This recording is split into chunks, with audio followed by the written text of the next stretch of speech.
Hello दोस्तों, स्वागत है एक बार फिर आज आपका बीके स्टडीज़ के यूट्यूब चैनल में।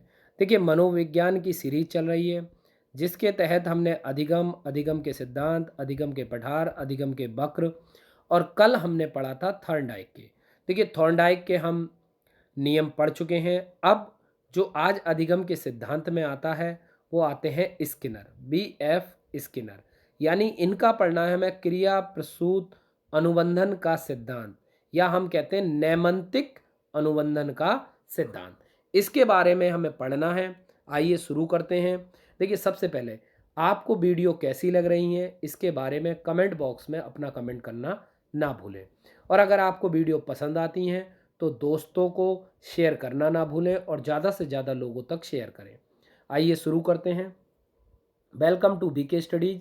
देखिए, बीके स्टडीज़ व्हाट्सअप, टेलीग्राम, फेसबुक, ट्विटर और इसके अलावा वेब पोर्टल और मोबाइल ऐप से आपके साथ जुड़ा है, ताकि आप लोगों तक ये ज्ञान पहुंचाया जा सके और ज़्यादा से ज़्यादा लोगों को इस पीरियड में पहुंचाया जा सके। तो आइए शुरू करते हैं देर ना करते हुए। स्किनर का क्रिया प्रसूत अनुबंधन का सिद्धांत याद रखेंगे। स्किनर का क्रिया प्रसूत अनुबंधन का सिद्धांत, या फिर हम कहेंगे कंडीशनिंग थ्योरी ऑफ स्किनर। देखिए, प्रतिपादक बीएफ स्किनर यानी ब्राहम फ्रेडरिक स्किनर। याद रखेंगे, प्रतिपादक बीएफ स्किनर, ब्राहम फ्रेडरिक स्किनर। निवासी अमेरिका, निवासी अमेरिका। यह वैज्ञानिक, व्यवहारवादी, आविष्कारक, समाजशास्त्री और दार्शनिक थे। स्किनर को कट्टर व्यवहारवादी के रूप में जाना जाता है। इनके द्वारा प्रतिपादित सिद्धांत को क्रिया प्रसूत अनुबंधन सिद्धांत कहते हैं। इस सिद्धांत के लिए इन्होंने सफ़ेद चूहा और कबूतर प्रयोग में लिए थे। याद रखेंगे, इस कार्य के लिए इन्होंने सफ़ेद चूहा और कबूतर प्रयोग में लिए थे। याद रखेंगे कि सफ़ेद चूहा घरेलू चूहों के मुकाबले जल्दी सीख जाता है, इनकी भी ये मान्यता थी, इसलिए इन्होंने उनको लिया। तो सबसे पहले देखिए, हम जानेंगे क्रिया प्रसूत क्या होता है। क्रिया प्रसूत को समझने के लिए आपको एक स्टोरी के माध्यम से आज समझाते हैं। देखिए, याद करिए आप बचपन में, मैं सभी नहीं, अगर कुछ लोग होंगे जो मेरी बात से इत्तेफाक रखते होंगे। देखिए, बचपन के दिनों में याद कीजिए, जब स्कूल जाने के नाम से आप डरते थे। घर में अगर आपसे कह दिया जाए आपको स्कूल भेजा जाएगा, तो आप थर थर कांपने लगते थे, रोने लगते थे, पैर पीटने लगते थे और स्कूल जाने के नए नए बहाने ढूंढने लगते थे। फिर क्या होता था, पापा कहते थे बेटा पार्ले जी ले लो, बेटा टॉफ़ी ले लो। तो अगर उससे भी नहीं माने तो मार कुटाई करके आपको क्या करते थे, मार पीट करके आपको स्कूल तक छोड़ देते थे। अब स्कूल तक जाने के बाद भी आपका वहाँ जाकर क्या होता था, वही मम्मी पापा को याद करना, रोना, पीटना। अब फिर वहाँ आकर टीचर प्यार से पूछते थे बेटा क्या हुआ, तो थोड़ी देर के लिए चुप हो जाना, पुचकारने पे प्यार से, सहानुभूति से चुप हो जाना और फिर रोना चालू कर देना। और बड़ी नेक उससे छुट्टी का इंतज़ार करना। क्या करना? छुट्टी का इंतज़ार करना कि छुट्टी हो, कब घर जाएँ, कब मम्मी पापा, बहन भाई से मिलें। और ये क्रिया चलती रहती थी। अब 2-4 दिन ऐसा चलता रहा, तीसरे दिन क्या होता है, अब आपको एक आदत, जिस दिन समझ लो अब ये चलता रहा, फिर आपको दूसरे दिन टॉफ़ी मिली, मना किया, फिर टॉफ़ी मिली और फिर स्कूल चल दिए, बिस्किट मिला, चल दिए।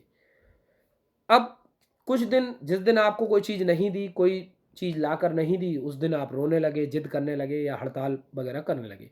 तो एक प्रोसेस बना लिया। अब आपको कुछ ना कुछ लालच था या प्रलोभन था जिसके कारण आप स्कूल जा रहे थे। याद रखेंगे, लालच था तब आप क्या कर रहे थे, स्कूल जा रहे थे।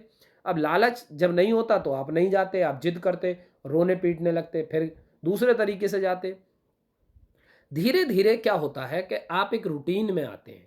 जो क्रिया आपके वहाँ उबाऊ उससे चल रही थी, धीरे धीरे आपका वहाँ पढ़ाई में मन जागृत हो जाता है, यानी पढ़ाई में मन लगने लगता है। फिर धीरे धीरे वहाँ जो लोग बैठे थे, जैसे भाई बहनों के साथ मेल मिलाप था, वैसे ही स्कूल के बच्चों के साथ भी आपका मेल मिलाप होने लगता है। तो क्या होता है, अब आपका मन वहाँ लग जाता है। इस तरीके से आप अब बिना लालच के भी स्वयं स्कूल जाने लगे। तो याद रखेंगे अब क्या हुआ, तो चेंज हो गए आप, बिना लालच के स्कूल जाने लगे। तो स्कूल तो आप दोनों ही स्थिति में गए, अगर एक नतीजा निकालें तो स्कूल तो आप दोनों ही स्थिति में गए, पहले लालच के लिए गए और बाद में कैसे गए, पढ़ने के लिए, लेकिन आप स्कूल गए। पहली स्थिति जो होती है वो कहलाती है शास्त्रीय अनुकूलन। स्थिति पहली स्थिति जो कहलाई वो कहलाई शास्त्रीय अनुकूलन या शास्त्रीय अनुबंधन। क्यों? क्योंकि वहां पर आपको टारगेट है, आपके सामने लक्ष्य है। क्या है? आपके सामने लक्ष्य है, तो टारगेट आपको मिला, बिस्किट है, ये है, पिटाई है, जो भी चॉकलेट है, जो भी मिलना था उसको मिलेगा, तब आप चलोगे। तो ये कहलाता है शास्त्रीय, जिसके बारे में हम आगे पढ़ेंगे। और दूसरी स्थिति जो क्रिया प्रसूत यानी एक डेवलप हो गई, जनरेट हो गई क्रिया के उपरांत, तो वो कहलाएगी क्रिया प्रसूत अनुकूलन। तो यानी कि हम जो पढ़ने वाले हैं अब क्रिया प्रसूत अनुकूलन के बारे में पढ़ने वाले हैं। देखिए यहां पर एक चित्र देख सकते हैं आप। चित्र में अगर आप गौर से देखेंगे, ये एक बॉक्स है। मैं देखिए इसकी थ्योरी भी बताऊंगा, लेकिन पहले डिटेल में समझ लें। ये एक बॉक्स है, बॉक्स में ये लीवर लगा हुआ है, यहाँ पर लाइट लगी हुई है, ये सिग्नल है, एक स्पीकर है, और यहाँ पर एक पैलेट डिस्पेंसर है, और यहाँ पर ये डिस्पेंसर ट्यूब है। जैसे ही ये यहाँ पर लीवर दबेगा, लाइट जलेगी, साउंड होगा, साउंड का सिग्नल यहाँ जाएगा और यहाँ से खाने के लिए गोली आएगी और लाइट के साथ चूहे को मिल जाएगी, और उस समय तक बॉक्स में अंधेरा। ऐसे ही ये प्रोसेस चलता रहेगा और लगातार इसे गोलियां मिलती रहेंगी। और अब ये प्रोसेस देखिए, अब स्वचालित मशीन से लगातार गोली के रूप में आएंगे, तो पहले चूहा क्या करता है, अब आप सोचो कि चूहा एकदम लीवर पर जाकर पैर मारे। हमने पीछे पढ़ा ठंडाई की बिल्ली में, चूहा क्या करता है, पहले इस जाल को काटने का प्रयास करता है दांतों से, पैर पकड़ता है, जाल में बाहर निकलने की जबरदस्त इधर उधर भागता है। लेकिन जब देखा होगा आपने, जब वो चूहेदान में चूहा फंस जाता है तो क्या निकलने के प्रयास करता है, फिर वो जाल को काटने का प्रयास करता है। सेम लाइक ऐसे ही जब क्रिया करता है तो संयोग बस उसका पैर जो है लीवर पे पड़ जाता है। अब जब लीवर पे पड़ जाता है तो लाइट जलती है, सिग्नल जाता है, खाने के लिए खाना आ जाता है। और ये क्रिया जब उसने पहली बार की, उसके बाद उसे क्रिया करने में कम समय लगा। तो आइए इसी को पढ़ते हैं। देखिए, लेकिन इसको समझ लें कि इस सिद्धांत का प्रयोग चूहों और कबूतर पर, अब चूहों पर जो प्रयोग किया था वो 1938 में किया था। इस चीज़ को याद रखेंगे। चूहों पर पहला प्रयोग किसने किया, तो चूहों पर पहला प्रयोग स्किनर ने किया। और क्या किया कि चूहों को एक बॉक्स में बंद किया, जिसे हम स्किनर बॉक्स भी कहते हैं, अधिगम बॉक्स या स्किनर बॉक्स भी कहते हैं। आइए देखिए इसको अब समझते हैं।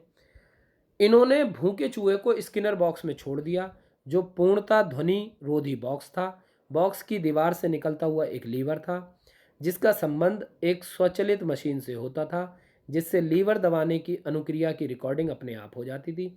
लीवर दबाने से अपने आप भोजन गोली के रूप में चूहे के सामने आ जाता। ऐसा देखा गया कि प्रयोग में चूहा पहले काफ़ी समय तक इधर उधर घूमता रहा, दीवार तथा फर्श को सूंघता रहा और दीवार को दांत से काटने की कोशिश करता रहा। फिर लीवर के पास आया और लीवर उससे अचानक उसके पैर से दब जाता है और वह उसे खाने के लिए गोलियां मिल गई। बाद में प्रयासों में वह बॉक्स इधर उधर घूमने या सूंघने में समय व्यतीत नहीं करता था, यानी अब वो प्रोसेस को समझ गया था।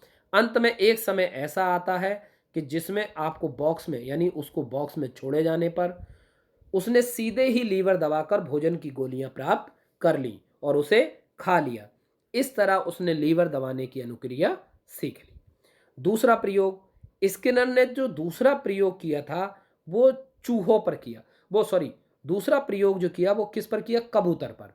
अब ये प्रयोग कब किया, तो ये किया उसके 5 साल बाद। याद रखें, या तो 5 साल बाद याद रख लें या रख लें 1943, 1943। देखिए क्या था, ये कहलाता है ऑपरेंट कंडीशनिंग चैम्बर, ठीक है, अनुबंधन बॉक्स, ठीक है, या स्किनर बॉक्स। इसमें क्या होता है, एक बॉक्स के अंदर कबूतर को बंद किया जाता है।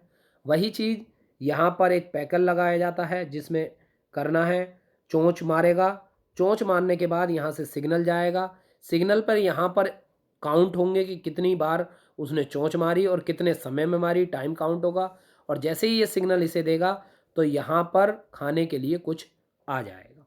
देखिए बात करते हैं अब बात में क्या है, देखिए इसमें होता क्या है कि चोंच मारने पर उद्दीपन के रूप में उसे भोजन मिलता था, लेकिन चोंच मिलने पर, और चोंच भी कहाँ, जब सही जगह चोंच मारेगा तभी ही भोजन मिलेगा। तो आइए इसको समझ लेते हैं। देखिए स्किनर ने चूहे के जैसे ही प्रयोग कबूतर के साथ किया। उसने कबूतर को अपने बॉक्स अर्थात स्किनर बॉक्स में बंद किया, जिसमें एक विशेष स्थान पर चोंच मारने पर उसे एक उद्दीपक के रूप में भोजन प्राप्त होता था। उद्दीपक यानी स्टिमुलस, पिछले प्रोसेस में हम बता चुके हैं स्टिमुलस के बारे में। पहले कुछ समय तक कबूतर ने इस कार्य को करने में अधिक समय लिया, परंतु कुछ समय बाद वह कार्य में निपुण हो गया। जैसे ही उसे बॉक्स में बंद किया जाता, वैसे ही विशेष स्थान पर चोट मारकर या चोंच मारकर भोजन प्राप्त कर लेता था। इस प्रकार बॉक्स में चोंच मारने की अनुक्रिया सीख ली।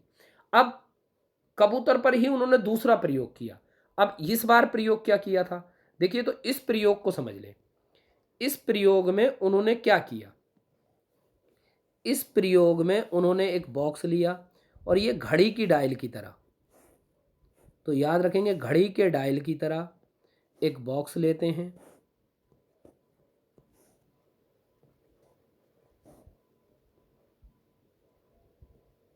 यहाँ पर एक बॉक्स लेते हैं और इस बॉक्स में लेने के बाद फिर देखिए वो क्या करते हैं। अब इसमें क्या करते हैं, कबूतर को बंद कर देते हैं और कबूतर को मारने के लिए इस रिंग का चक्कर लगाना होता था। आप देखिए चक्कर लगा रहे हैं। अब जब वो कबूतर चक्कर लगाता तो जैसे ही वो पहले बॉक्स में यानी पार करके पहली बाधा में पहुंचता था, यहाँ पर खाने के लिए उसे गोली मिलती थी। अब यहाँ पर भोजन मिला, फिर वो आगे बढ़ता है, आगे मिला फिर भोजन मिला, तीसरे पर मिला फिर भोजन। अब यहाँ पर होता क्या है, अगर वो यहाँ से रिवर्स जाए, अब रिवर्स जाएगा तो क्या उसे भोजन मिलेगा, क्या उसे भोजन मिलेगा, नहीं, भोजन नहीं मिलेगा।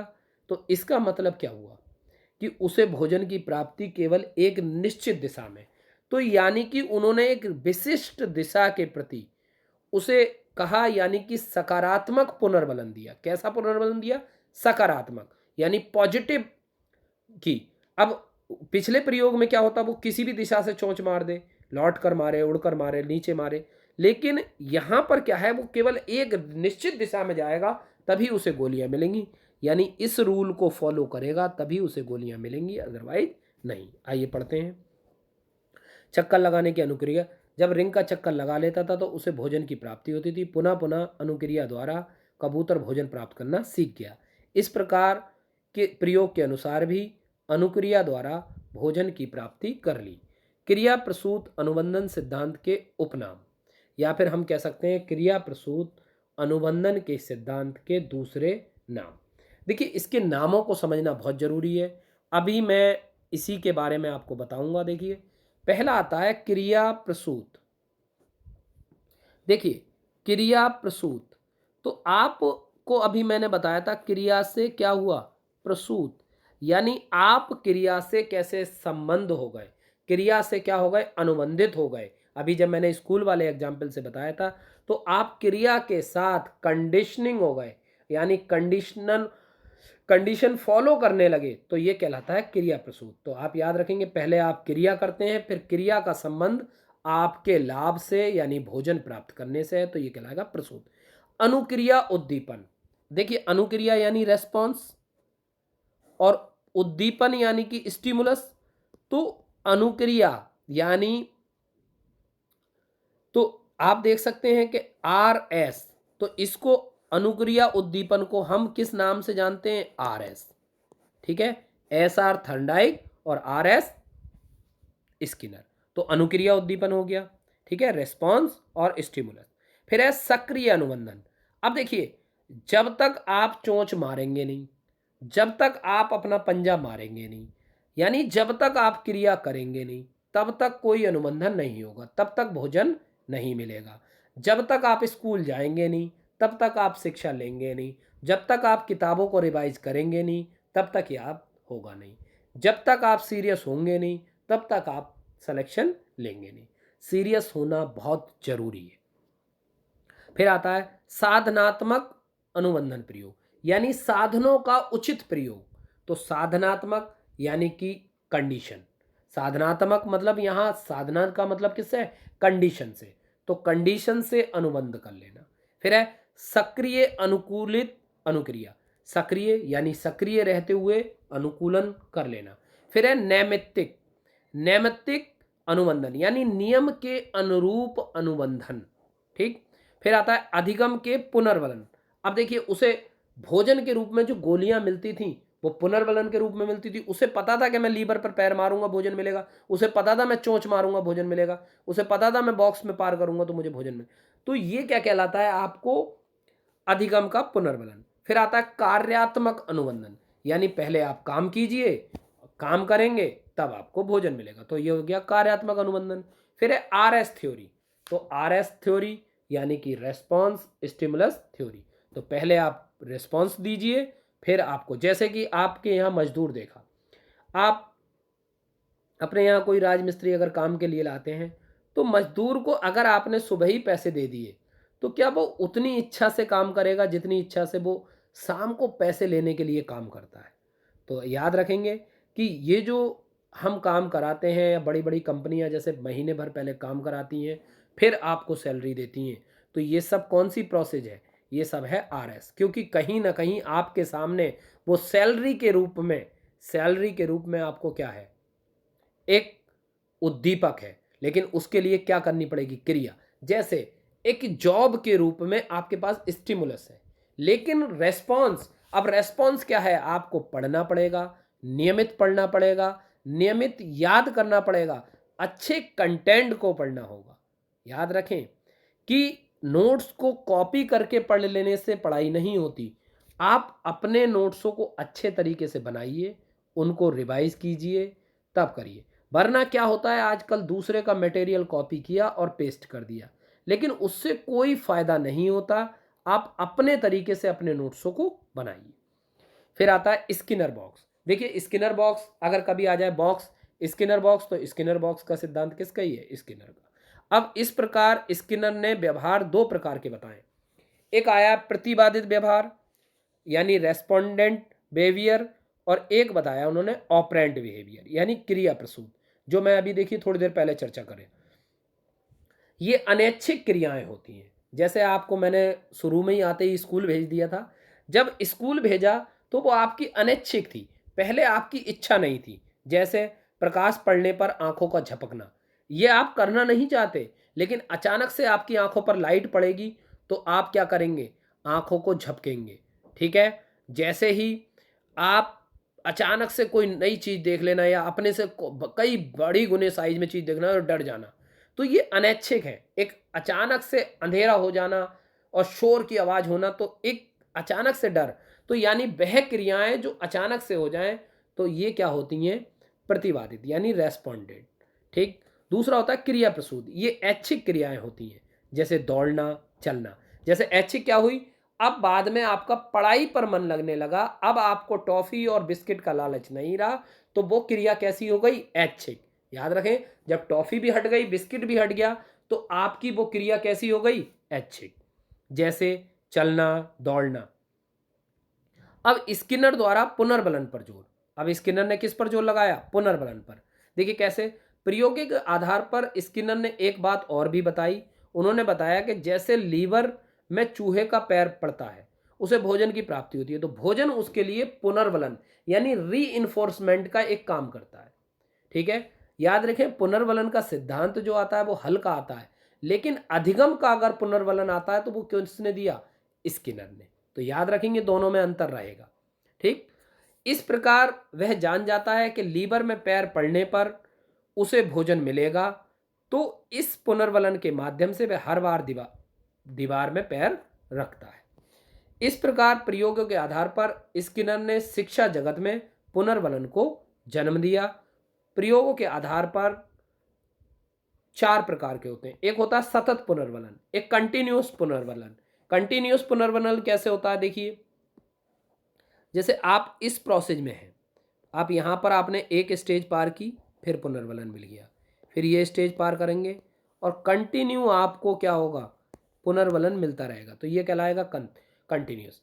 एक होता है, सॉरी, ये है निश्चित अंतराल। ये कौन सा है, निश्चित अंतराल। कंटिन्यूस क्या होगा, लगातार आपको पुनर्वलन मिलता रहेगा, यानी जैसे कि किसी गाड़ी को धक्का लगाना, अब पेट्रोल खत्म हो जाए तो गाड़ी को पुनर्वलन देने के लिए क्या करेंगे आप, धक्का लगाते रहेंगे। फिर आता है निश्चित अनुपात पुनर्वलन। देखिए, जिस अनुपात में हमें कार्य की जरूरत है, जैसे अगर हम किसी व्यक्ति से कोई काम करा रहे हैं तो उसको यहाँ तक फ्री छोड़ दिया, फिर यहाँ उसको अगर हेल्प की ज़रूरत है तो हेल्प की, फिर उसे फ्री छोड़ दिया, फिर हेल्प की, तो ये निश्चित अनुपात। एक होता है परिवर्तनशील। अब एक व्यक्ति कोई काम कर रहा है, आप देख रहे हैं बड़ी गौर से, उसका ऑब्जर्वेशन कर रहे हैं, थोड़ी देर में जाकर आप क्या देखते हैं, उसने ये प्रोसेस गलत की है, तो आप उसको जाकर परिवर्तित करेंगे या उसको चेंज कराएंगे। जैसे कि बहुत से बच्चों में परिवार समाज के कारण गलत आदतों का विकास हो जाता है, तो उस बच्चे को कौन सा पुनर्वलन दिया जाता है, परिवर्तनशील पुनर्वलन। ठीक है, अब आते हैं इसमें शेपिंग।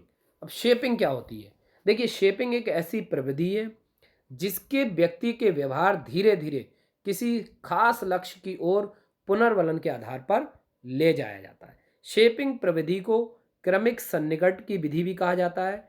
स्किनर ने शेपिंग प्रविधि द्वारा चूहों, कबूतरों और मनुष्यों की काफ़ी जटिल कार्यों को करना सिखाया था। याद रखेंगे, शेपिंग क्या होता है, एक ऐसा मेथड होता है जिसके माध्यम से आपको कोई कार्य करना सिखाया जाता है। तो वर्ड याद रखेंगे, शेपिंग। अब आते हैं अधिगम। तो अभिक्रमित अनुदेशन 3 प्रकार का होता है। पहला आता है रेखीय अभिक्रमित अनुदेशन। इस प्रकार इसका प्रतिपादन जो है स्किनर ने किया, पुनर्वलन पर सर्वाधिक बल दिया। रेखीय अभिक्रमित अनुदेशन को क्रिया प्रसूत भी कहा जाता है, इसलिए इस सिद्धांत को क्रिया प्रसूत अनुबंधन सिद्धांत भी कहते हैं। तो याद रखेंगे, रेखीय अभिक्रमित के कौन है, स्किनर। एक रेखा में चलता है, यानी एक के बाद एक प्रोसेस। फिर आता है साखीय। इसका प्रतिपादन, देखिए शाखा पे कौन रहता है, कोआ। कोआ, तो याद रखेंगे शाखा पर कौन बैठा है, कोआ। तो कोआ से क्या याद रखेंगे, क्राउ, काउ, क्राउ, क्रो। तो क्राउडर एंड नॉर्मन ने किया था। इसे निदान और उपचार पर बल दिया। देखिए, निदान का अर्थ है समस्या को जानना। निदान का मतलब क्या है, किसी समस्या का पता लगाना, यह है निदान। और उपचार और समस्या को हल करना, तो उपचार कहलाता है। निदानात्मक उपचार मतलब समस्या का पहले पता लगाओ और फिर हल करो। ज़्यादातर मनोवैज्ञानिक रोग में निदानात्मक प्रोसेस ही प्रयोग में लाई जाती है। फिर आता है मैथेटिक्स अनुबंधन या अनुदेशन। इसका प्रतिपादन गिलबर्ट ने किया एवं पाठ्य वस्तु के स्वामित्व पर क्या दिया, बल दिया। ठीक है, इन्होंने पाठ्य वस्तु यानी सिलेबस को महत्वपूर्ण माना। आइए बात करते हैं आगे क्रिया प्रसूत अनुबंधन के बारे में। विशेष स्किनर क्रियाओं पर जोर देते हैं, इसलिए इनके सिद्धांत को क्रिया प्रसूत सिद्धांत कहते हैं। ठीक है, स्किनर ने थर्नडाइक के एसआर, याद रखें जो मैंने बताया, एसआर यानी उद्दीपक प्रतिक्रिया स्टिमुलस रिस्पॉन्स, को आरएस यानी रेस्पॉन्स स्टिमुलस में बदल दिया। स्किनर का मानना है कि क्रिया करते रहना चाहिए तथा क्रिया के तुरंत बाद बालक को पुनर्वलन देना चाहिए, क्योंकि पुनर्वलन मिलने से क्रिया में गति और तीव्रता आ जाती है। अब शैक्षिक महत्व। क्रिया प्रसूत अनुबंधन का शैक्षिक महत्व। वांछित अनुक्रियाओं के पुनर्वलीकरण से बालकों को प्रोत्साहन मिलता है और वे उचित व्यवहार करने लगते हैं। अब बालकों को जब प्रोत्साहन मिलेगा तो उचित, जैसे देखा ना, बच्चा रोता था, नहीं जाता था स्कूल, बाद में क्या होता है, उसे पुनर्वलन मिलता रहा तो वो स्कूल जाने की उसकी हैबिट डेवलप हो गई। क्रिया के अनुसार सकारात्मक व नकारात्मक पुनर्वलन तुरंत देने चाहिए, क्योंकि देर करने से इसका प्रभाव कम हो जाता है। पुनर्वलन तुरंत देने चाहिए। देखिए, मैं सकारात्मक भी बताऊंगा और नकारात्मक, तुरंत देने चाहिए, अगर देर करोगे तो इसका प्रभाव कम हो जाता है। इस सिद्धांत के द्वारा बालक अपेक्षित व्यवहार परिवर्तन किया जा सकता है, यानी कोई भी उसमें चेंज लाया जा सकता है, जैसे चम्मच से खाना खाना, बिना सहारे के चलना, रोने की आदत छुड़ाना, निप्पल से दूध पीने की आदत छुड़ाना, तो ये व्यवहार कराया जा सकता है। इस सिद्धांत में चूहे को भोजन का मिलना उसके लिए उचित प्रबंधन है। इसी प्रकार प्रशंसा के 2 शब्द एवं पुरस्कार आदि बच्चों के लिए उचित प्रबंधन है। देखिए, आप अगर कोई बच्चा होमवर्क करके लाता है, उसको कह दें, अगर टीचर कह दे वेरी गुड, तो वो उसको और अच्छे से, अगर टीचर ने कह दिया बहुत अच्छी राइटिंग है आपकी बेटा, तो अगले दिन वो और अच्छे से करके लाता है। तो ये एक मोटिवेशन है। अभिक्रमित अनुदेशन, जिसे शिक्षण मशीन का नाम दिया, इसमें बालक स्वगति से सीखता है, इसी सिद्धांत पर आधारित है। क्रिया प्रसूत अनुबंधन की आलोचना। अब देखिए आलोचना क्या है। यद्यपि अधिकांश मनोवैज्ञानिकों ने इस सिद्धांत की प्रशंसा की, परंतु कुछ मनोवैज्ञानिक ने इस सिद्धांत की आलोचना भी की है। उनका मानना है यह सिद्धांत नियंत्रित परिस्थिति में किया जाता है, यानी एक कंडीशन है, यानी कंडीशन के अंदर ही किया जा सकता है। तो इसे प्राकृतिक रूप कैसे दिया जाए, तो इसे प्राकृतिक रूप यानी ओपन में इसे कैसे दिया जाए। सिद्धांत में अनेक पशु व जीव थे, तो उन पर किए गए प्रयोग और निकले हुए सिद्धांतों व नियमों को सामाजिक परिस्थितियों में कैसे लागू किया जाए। देखिए अब कक्षा शिक्षण में कैसे प्रयोग करते हैं इन्हीं का। इस सिद्धांत के द्वारा कक्षा शिक्षण के दौरान बालकों को विभिन्न कौशल जागृत करे जाते हैं, जैसे तमाम तरीके के चार्ट बनाना, मॉडल बनाना, पेपर बनाना प्रेरित किया जाता है। किसी भी अच्छे कार्य के लिए सकारात्मक पुनर्वलन देकर उसे प्रोत्साहित और ऋणात्मक के लिए उसे क्या है, डांट दंड दिया जाता है। देखिए शारीरिक दंड बेसिक शिक्षा में नहीं आता। स्किनर ने अपने इस सिद्धांत के द्वारा पशुओं और मनुष्यों को काफी जटिल कार्यों को पुनर्वलन देकर आसानी से प्रेरित किया। यह सिद्धांत व्यवहार चिकित्सा में भी उपयोगी माना जाता है। देखिए अब पूरा वीडियो आपने देख लिया। अब सिर्फ आपको एक प्रश्न उत्तर देना है कि पुनर्वलन के सिद्धांत से आप क्या समझते हैं। हल्के पुनर्वलन के सिद्धांत में और स्किनर के पुनर्वलन में क्या अंतर है। हल्के पुनर्वलन में और स्किनर के पुनर्वलन में क्या अंतर है। इस प्रश्न का उत्तर कमेंट बॉक्स में डालेंगे। और जो भी लोग इस वीडियो को देख पाए हैं या पूरा देखा है, जिन्होंने पूरा नहीं देखा केवल अंत का वीडियो देख रहे हैं, उनसे एक बार रिक्वेस्ट है कि सारे प्रश्नों के उत्तर मिलेंगे। आप एक बार वीडियो को प्रारंभ से लेकर लास्ट तक देखिए, आपका कोई भी टॉपिक छूटने वाला नहीं है। आपको वीडियो कैसा लगा ज़रूर बताएं, और अगर आपको वीडियो पसंद आता है तो लाइक और कमेंट करना ना भूलें। और अगर आपको पसंद आता है और आप चाहते हैं कि आपके दोस्तों तक भी ये पहुँचे, तो लोगों को शेयर करें। ऐसे ही अपना प्यार बनाए रखिए। शुक्रिया, धन्यवाद। आपका दिन शुभ रहे।